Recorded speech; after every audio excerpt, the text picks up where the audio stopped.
Bonjour à tous, aujourd'hui je vous propose une vidéo sur le comparatif et le superlatif en anglais. Avant de vous donner les détails sur le comparatif et le superlatif en anglais, je vais vous parler de deux points importants, de choses à ne pas confondre pour comprendre le comparatif et le superlatif en anglais, et pour pouvoir les utiliser correctement. Tout d'abord, il faut bien faire la différence entre les adjectifs courts d'un côté et les adjectifs longs de l'autre. Donc les adjectifs courts sont la plupart des adjectifs d'une syllabe et la plupart des adjectifs de deux syllabes se terminant par y ou er. Ces adjectifs-là sont considérés comme des adjectifs courts, les autres adjectifs sont considérés comme des adjectifs longs, et cela a une importance quand on veut utiliser le comparatif ou le superlatif en anglais. Il ne faut pas confondre également le comparatif et le superlatif. Le comparatif permet donc de comparer deux éléments distincts, et en français on utilisera plus que ou moins que. Le superlatif, au contraire, permet de comparer un élément parmi un groupe, et donc de comparer cet élément avec le reste du groupe. En français, cela nous donnera le plus ou le moins.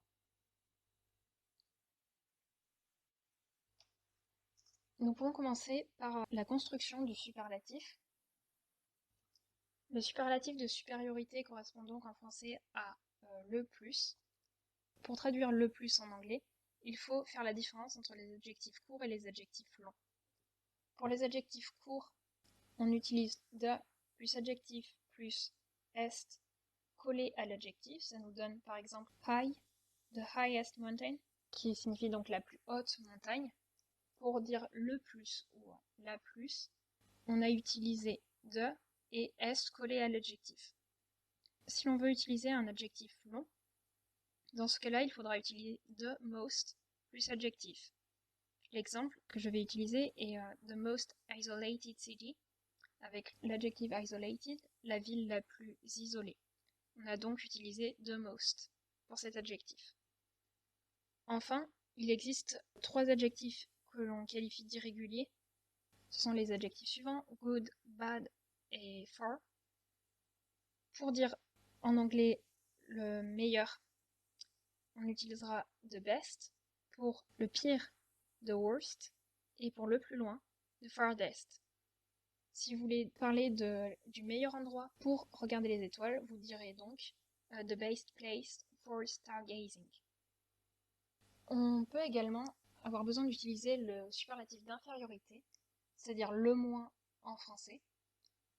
Et pour traduire le moins, pour tous les adjectifs, ce sera le the least plus adjectif, quelle que soit la taille de l'adjectif. Donc, par exemple, interesting, the least interesting movie, nous donnera donc le film le moins intéressant. Nous pouvons maintenant passer au comparatif. Donc on cherche à comparer deux éléments distincts. Le comparatif de supériorité qui en français donne plus que se traduit de différentes manières en anglais. Pour les adjectifs courts, on utilisera er qu'on collera à l'adjectif. Ensuite, on utilise than. Pour l'adjectif big, par exemple, cela pourra nous donner la phrase suivante. Sydney is bigger than Melbourne. On a collé er à l'adjectif, on a utilisé than après, et cela nous donne Sydney est plus grosse que Melbourne.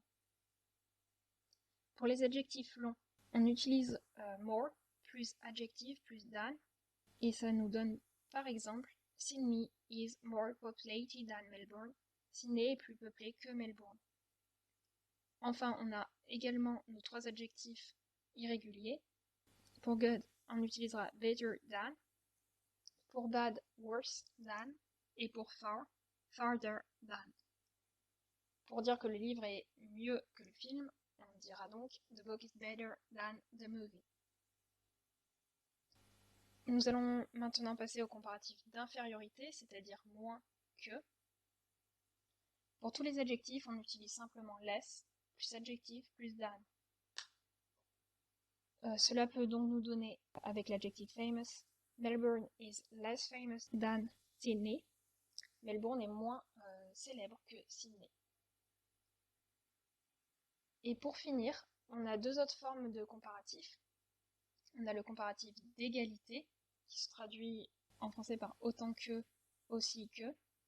Et pour tous les adjectifs en anglais, cela nous donnera as plus adjectif plus as. Par exemple, Melbourne is as interesting as Sydney. Melbourne est aussi intéressante que Sydney. Et à l'opposé, on a le comparatif d'inégalité, pas autant que, pas aussi que. Donc pour tous les adjectifs, on aura not as plus adjectif plus as. Si on utilise famous, Melbourne is not as famous as Sydney. Melbourne n'est pas autant célèbre que Sydney. J'espère que cette vidéo vous aura servi. N'hésitez pas à me faire des retours en commentaire ou en classe. Et je vous souhaite de bonnes révisions.